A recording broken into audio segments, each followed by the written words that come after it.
just did a Oberoi concourse in Udaipur. I think the kind of experiences this customer gets, they will not be able to get in anywhere else. So we want them to experience it. Now, you've been in this role about 6 months. What is the sort of the direction that you want to take BMW going forward? So as I mentioned, the electrification and the long wheelbase strategy has really worked well for us. So I don't want to, kind of change just for the sake of. So we are launching the 6 new models this year and 4 very massive changes. So you can say the 10 new products are coming in 2026.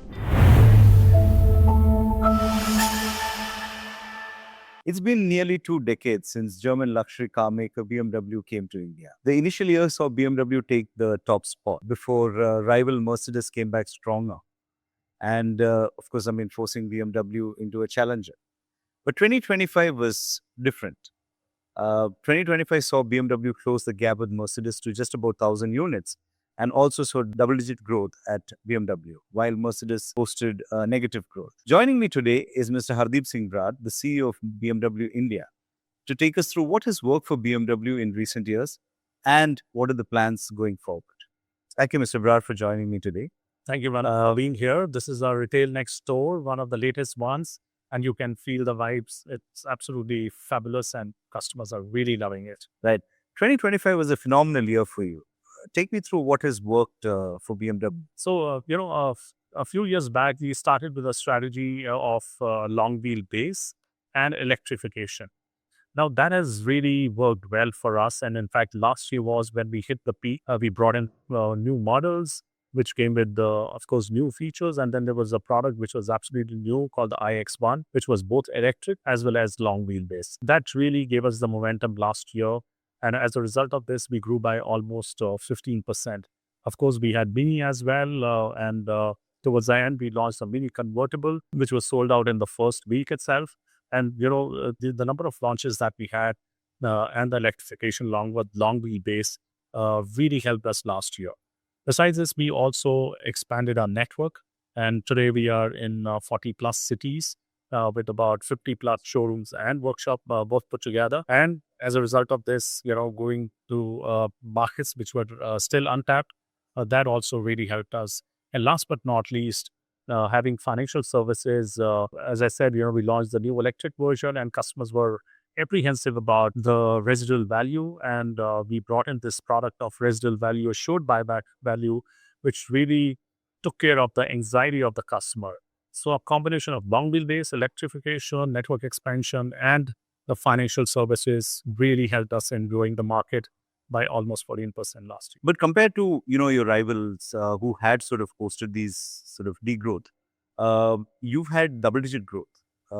Is that entirely sort of product is one side of it. Are there other factors that you see that's working for BMW today than it was probably a few years ago? I think electrification is a big story for us. So till last year, our electrification was about 6 to 7%. I'm talking about year 2024. In 2025, we have moved up to 20%. So this huge shift towards electrification, and while we had iX and iX1 and also the i7, these products selling, and XM is more of a hybrid. But in the 2 products that we have, which is i7 and 7 series and X1 and iX1, the penetration of electric vehicle was 50% each. While we don't have electric in other models, which is why overall is 20%. But wherever we are present, the penetration is 50%, which is unheard of in any other brand where you have an equivalent ICE and electric. I think ICE is definitely much higher than electric, but this is a very unique case that we are having 50% penetration. And one of the reason is that, our pricing of electric and ICE is almost similar. So you don't have to say that, I'm paying 15% or 20% delta, so to say, and that has really worked for us. The second reason is, about a few years back, we shifted to a long wheelbase strategy as well. So the iX1 is actually a long wheelbase, whereas X1 is still a short wheelbase. And in India, so we have a 3 series, the 5 series, the 7, and so all these products are long wheelbase. And since a lot of consumers want to use a rear seat, during the weekday, and weekend they want to drive themselves. So it gives them best of both the worlds. So I think that is another unique thing to BMW that you will not get in many other brands, which is really working in our favor. So who are the buyers? I mean, of these electric, I mean, of course, the success hinges on a lot of selling more electric vehicles now, as you said.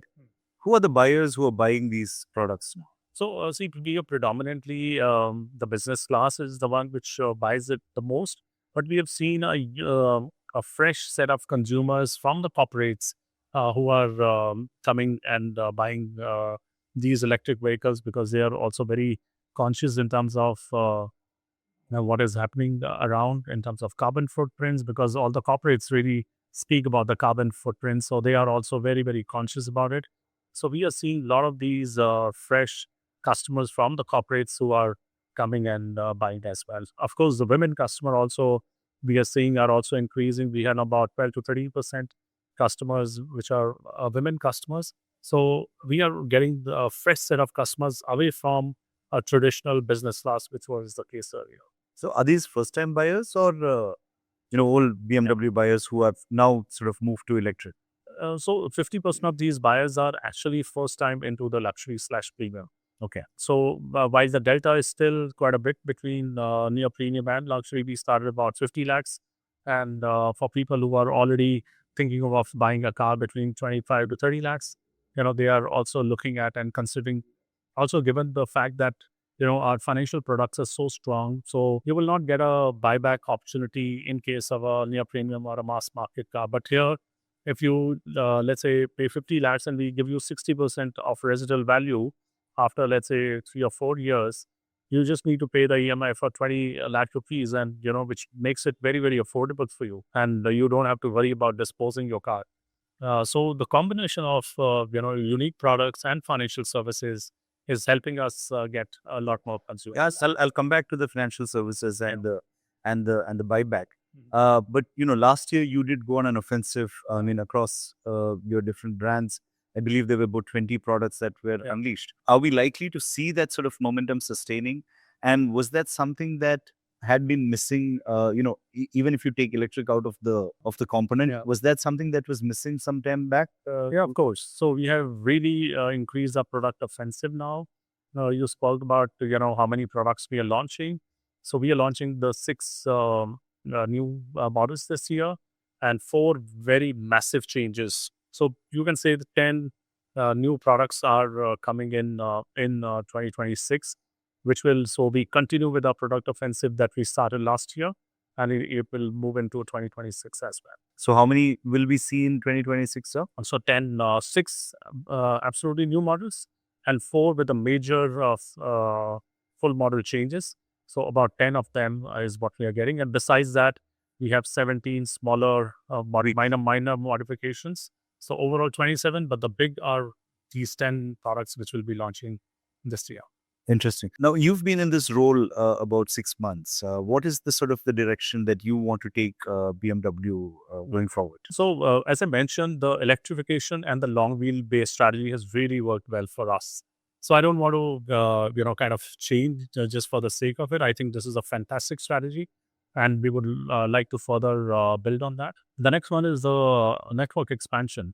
We are present in 40 cities, and we are seeing a lot of customers from the next set of cities also buying into the premium slash luxury. So we want to add another 10 cities to make sure that we are getting closer to the customers. So these two are big strategies that we will work on. But besides that, we also want to bring in new products in our financial services, which caters to the needs of the consumer. For example, I just met this guy from a very big corporate. He says, why can't you have 2 installments when we get the bonus, which is, let's say, March, April / October. So, and rest of the installments are lower, but you can raise your installments during these 2 months. And that was a fantastic idea. And having a financial services with you really helps for making products like these. Right. But I just want to go back to, luxury. I mean, post-COVID, you've seen a sort of big churn that happened in the luxury segment, definition of luxury and so on. How does BMW view luxury today? I mean, and, there's the entry-level luxury, there is the core luxury. Where do you see sort of growth for the brand going forward? See, the growth always happens from the bottom. See, imagine there are the Indian market is 4.5 million cars, and premium slash luxury is only 50,000 units, just about 1.1%. So you can't suddenly have people at the top growing. Of course, once they enter and then they slowly and gradually upgrade to the bigger cars.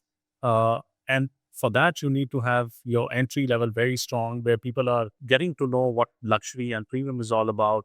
They enjoy that, not only the cars, but the entire experience. Now, when you are sitting in the showroom, I can very easily say this is probably the best retail experience that you can get in an automotive sector. Not only that, but besides that, we also have a lot of events that we do. The culinary events. For example, on the 8th March, which was a women's car drive, we brought in women who own BMW cars, Mini, and motorcycles. So 1,000 women, on the roads across 20 cities.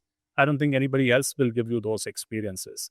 The golf tournament that we do, the art fair that we have, or the vintage rally event that we do. We just did a Oberoi concourse in Udaipur. I think the kind of experiences this customer gets, they will not be able to get in anywhere else. So we want them to experience it. And then once they love it, they will naturally grow to the next level of cars. So the expansion will always happen at the bottom, but you can build your brand from the top. So a person who's buying an X7 or the 7 Series, when you see these cars on the road, your aspiration levels are the next level. And we are amongst the top 5 countries in the world wherein we are selling as a percentage, selling the highest number of cars which are at the top, which are the 5s and the 7s. Right. So, which is what brings me to my next question is that, for BMW as a whole, would you have a percentage breakdown on, entry level, the core, and the ultra luxury? What is the sales figures like that for you? So we divide them into 4 categories, so to say. The top end will be about 15%. The entry would be about 25%, and in the middle. So the first 3 segments are anywhere between 25 to 30%, and the top is about 15%. And do you see that sort of changing, evolving now? I mean, or has that sort of reached a sort of a saturation? No, see, it depends on the new launch. So last year we launched the iX1 and the X3. We suddenly saw that increase. A couple of years back when we launched the X7 and the 7 and i7, we suddenly saw a fresh set of consumer coming in and they wanted to. So I think novelty is a big factor. So next year, if we launch anything that at the 7 or 7 plus, you will suddenly see a lot of consumers coming in here. So it is very dynamic and purely depends on what are you launching, what is your product attractiveness, and that really decides the percentage. Right. But this whole electrification journey, compared to the wider market in the country, it's still sort of in its nascent stages. The growth hasn't been that exponential as probably the government or we would have liked it to. But you're seeing that growth come for you in the sort of in the luxury segment. What's sort of attributing that? What is contributing to that? Sort of the growth. So we say 3 points.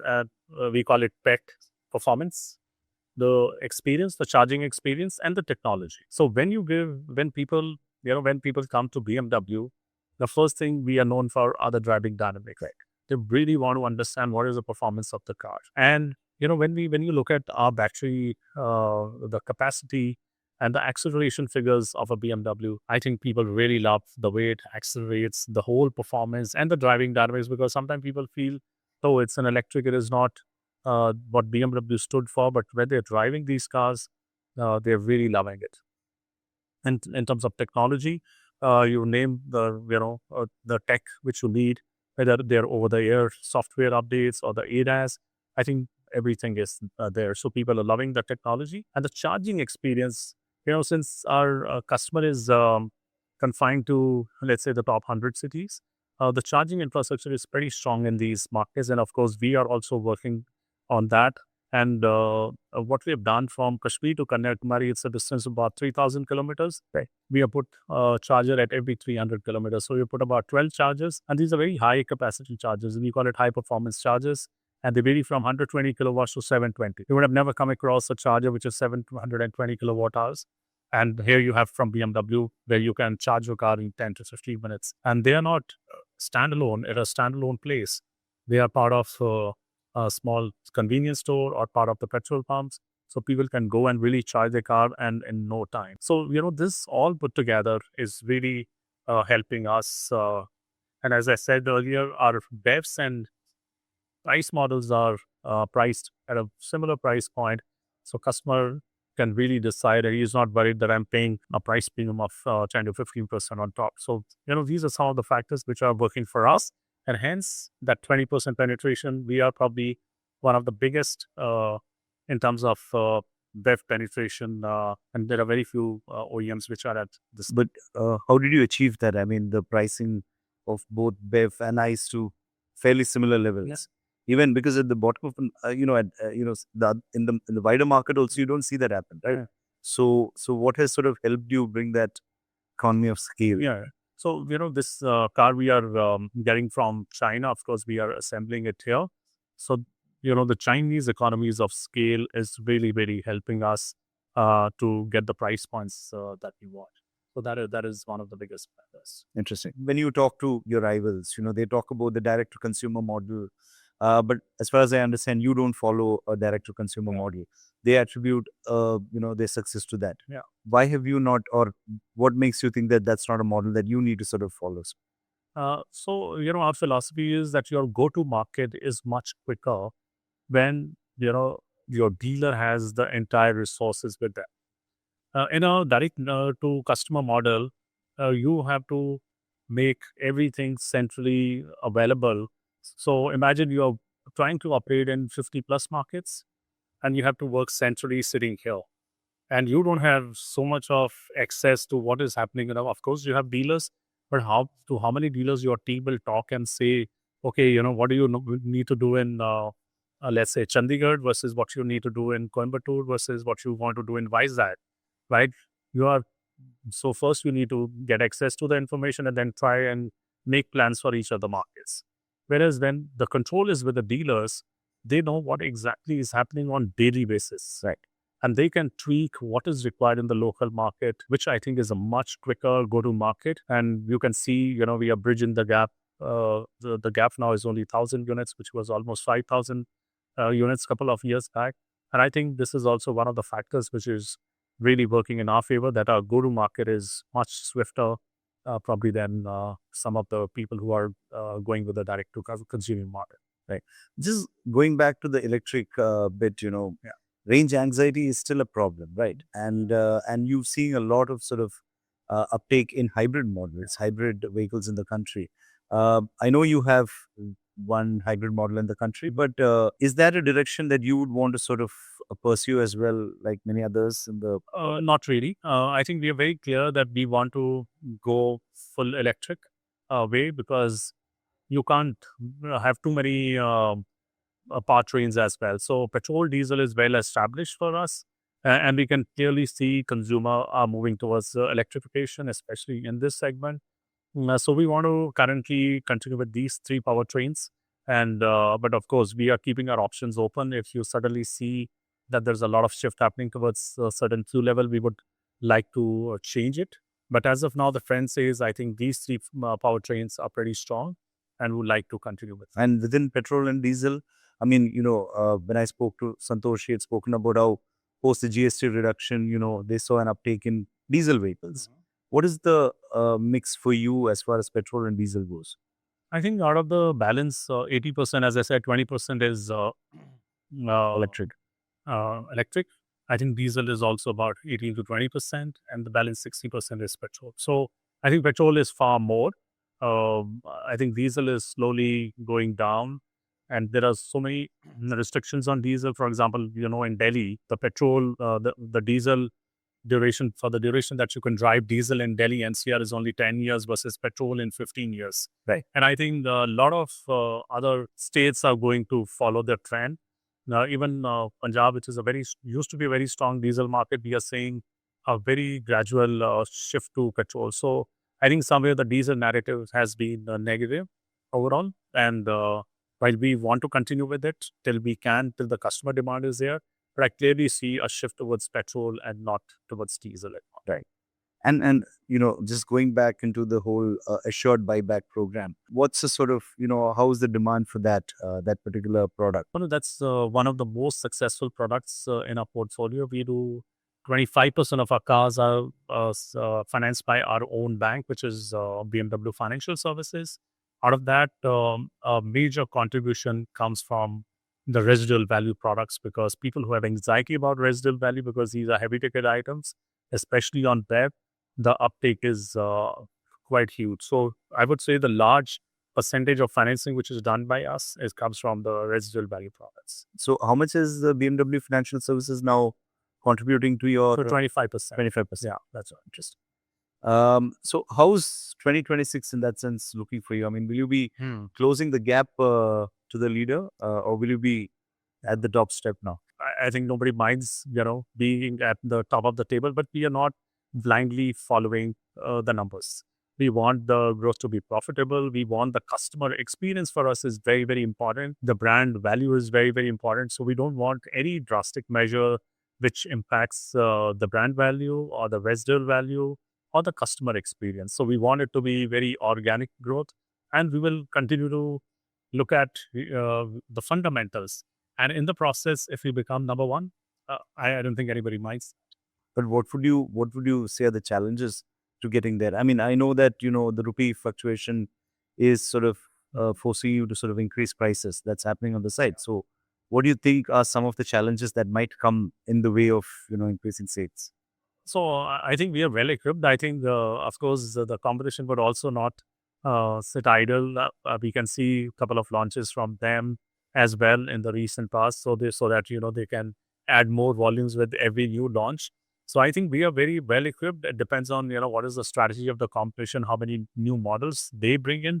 I would say those would be the challenges, but otherwise internally, I don't see any challenge.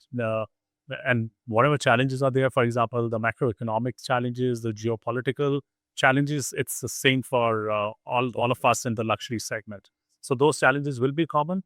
I think the difference will come from what our strategies are, how many new launches do we have, how the network is expanding. I think this is where the final magic lies. How do you sort of increase the wider luxury market from about 50,000 units? I mean, it's been sort of stagnant at that place for a while. How do you bring more buyers in that space?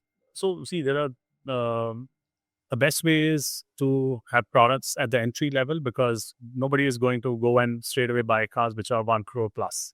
It has to grow from the bottom. And we have iX1, as I said, which starts at 50 lakhs. We have a 2 series which starts at about 45 lakhs. A, to have cars which are closer to the near premium, but B, to have financial products which become so attractive for this customer. And he says, oh, I'm paying the same amount. Right. For a car which is double the price. And this is where you have those built-in assured buyback and give the EMIs which are as good as the mass market. So the pricing, the financial services is what can play a big role in terms of really expanding the market. But is there a different strategy that you follow for BMW and for Mini? No, so Mini has while the price points are very similar, between 50 to 60 lakhs for them for the starting point, but we see the customer is very different. A Mini buyer has already a couple of cars in the garage and he's wanting a car which is for fun, whereas BMW is for everyday use. Mini is probably more weekend. Also, Mini we have seen is a lot of gifting happens for Mini. For example, on your 10th anniversary, your husband is gifting it to the wife, or your kids have just graduated out of college, you started working, so you give it as a gift, or you have a big garage and your Mini is missing in your garage and you want to have another car, and you get Mini to complete the garage. So Mini is very, very unique in terms of buying pattern, whereas BMW is very different. We hardly see there is an overlap. But very interesting point is that 40% of Mini are bought by the existing BMW customers, which is a big, big strength. Wow, that's. Yeah. And then what about the India-Europe FTA? There's so much chatter about that, right? But still, do you see that sort of eventually decreasing prices in India in the luxury segment? So I don't see anything anytime soon. Firstly, the FTA is likely to get implemented in 2028. So another 2 years to go. Number two, we are largely localized. 95% of our cars are being made here, and we are paying duty to the tune of 15%. Even in the first year of FTA, the duty comes down from 110 to 40%. Still, there's a delta of 25%. I think only in the fifth year, when the duties come down to 10%, and we are at 15%, that's when the prices will really come closer. But then there is FT on parts as well. So the parts, if they come down to 0%, then getting parts also becomes cheaper. And again, there's a delta of 10 to 15%.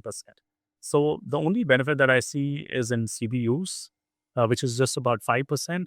So this 5% may become 10%, but it's not going to really break the bank. So I see benefit, but for bigger cars, maybe 5 years down the line. And electric vehicles are actually starting from 50 year onward to 10 years. So I don't see a major impact of FTA, but it'll be very, very small. Very interesting. Just lastly, how do you see the coming year? What's in play? So coming year, we were honestly very bullish, but given the overall situation of geopolitics and macroeconomics, we are now being cautiously optimistic. We have to see how the next couple of months go. I hope the global situation improves because it plays on consumer sentiments. For example, when US tariffs went up, in India there are a lot of exporters who were exporting to the US, and suddenly it went up to 50%. Now, of course, it has come down to 18%, but there's a disruption in the business. And as I said, majority of our consumers are businessmen, and many of them are exporters. So, moment anything happens globally, and they're the first ones to get impacted. So we're just hoping that nothing happens on that front any further, so that things come back to normal. Of course, it is also playing a lot on the stock market, Right. and stock market also has a direct impact on our business. So I think there are a lot of issues happening across, and once they get sorted, I think otherwise overall, I think fundamentally the Indian economy is very strong, and long-term story is very, very positive. These are small tremors which keep on coming every now and then, and we hope we And the GST cuts, I mean, we saw an immediate impact. Yeah. But do you see that sort of sustaining going forward now? Yeah, of course. I think that was a very big positive, which gave a flip to the overall momentum. And if it was not for the geopolitical issues, I think we would be in a much better space still. Right. I wish you the best, sir. Thank you. Thank you so much for your time today. And we'll probably see you next year at the top of the steps. So Thank you. good luck. Thank you for this lovely wish. Thank you. Thanks a lot.